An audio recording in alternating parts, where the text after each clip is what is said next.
हरियाणा के मुख्यमंत्री मनोहर लाल दुबई के दौरे पर थे। इस दौरान केंद्रीय मंत्री भूपेंद्र यादव के साथ मुख्यमंत्री मनोहर लाल ने गुरुवार को प्रतिनिधिमंडल के साथ शारजाह जंगल सफारी का दौरा किया। वहीं हरियाणा सरकार का भी लक्ष्य है कि हरियाणा में जंगल सफारी का निर्माण किया जा सके ताकि प्रदेश में पर्यटन के क्षेत्र को बढ़ावा मिल सके। इसी के चलते मुख्यमंत्री मनोहर लाल का दुबई का 2 दिवसीय दौरा रहा। दुबई के शारजाह के सफारी पार्क की तरह गुरुग्राम और नूह में 10,000 एकड़ क्षेत्र में विश्व के सबसे बड़े सफारी पार्क स्थापित किया जाएगा। रिपोर्ट देखिए।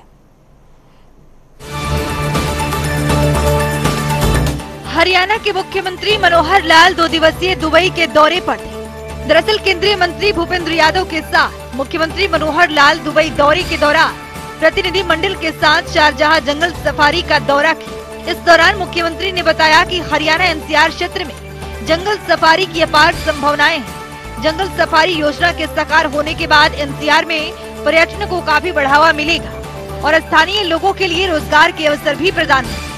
वहीं गुरुग्राम और नूह जिलों की अरावली पर्वत श्रृंखला में पड़ने वाले लगभग 10,000 एकड़ क्षेत्र में विश्व का सबसे बड़ा सफारी पार्क का निर्माण किया जाएगा। ये परियोजना दुनिया की सबसे बड़ी परियोजना होगी। तो चलिए ग्राफिक्स के जरिए समझते हैं। दुबई के 2 दिवसीय दौरे पर थे हरियाणा के मुख्यमंत्री मनोहर लाल। मुख्यमंत्री मनोहर लाल ने शारजाह में जंगल सफारी का किया दौरा। सीएम मनोहर लाल के साथ केंद्रीय मंत्री भूपेंद्र यादव भी रहे मौजूद। गुरुग्राम और नूह में बनाया जाएगा विश्व का सबसे बड़ा सफारी पार्क। 10,000 एकड़ क्षेत्र में सबसे बड़ा सफारी पार्क का होगा निर्माण। हरियाणा को पर्यटन हब के रूप में विकसित करने की दिशा में नेक पहल। पर्यटन हब के लिए सफारी पार्क महत्वपूर्ण परियोजना होगी साबित। गुरुग्राम और नूह में सफारी पार्क बनाने से अरावली पर्वत होगा संरक्षित। वर्तमान में अफ्रीका के बाहर सबसे बड़ा क्यूरेटेड सफारी पार्क शारजाह में है। फरवरी 2022 में खोला गया था Sharjah curated safari park. Sharjah safari park का क्षेत्रफल करीब 2,000 एकड़ में। प्रस्तावित अरावली पार्क का आकार 5 गुना होगा।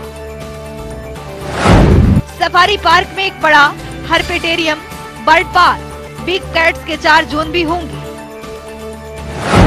शाकाहारी जानवरों के लिए बड़ा क्षेत्र, विदेशी पशु पक्षियों के लिए भी क्षेत्र स्थापित होंगे।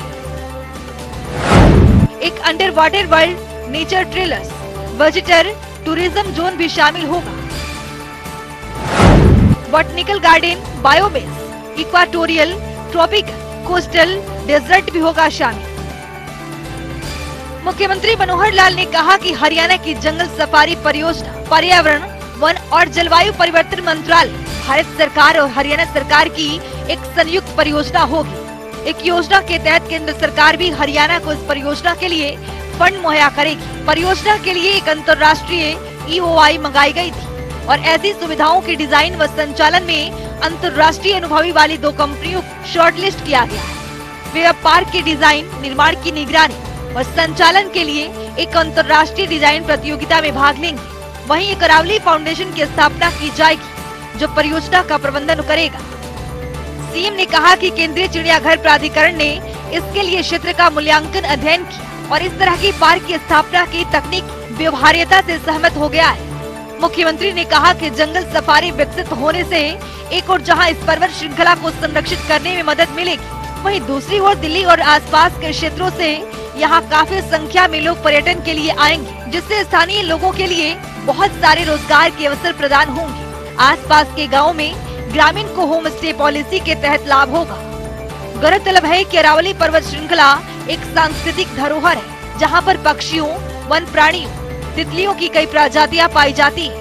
तो कुछ वर्ष पहले करवाए गए सर्वे के अनुसार अरावली पर्वत श्रृंखला में पक्षियों की 180 प्रजातियां, मैमल्स अर्थात स्तनधारी वन्य जीवों की 15 प्रजातियां, रेप्टाइल्स या फिर जमीन पर रेंगने वाले और पानी में रहने वाले प्राणियों की 29 प्रजातियां और तितली की 57 प्रजातियां विद्यमान है। जनता टीवी के लिए चंडीगढ़ से पवन सिवर की रिपोर्ट।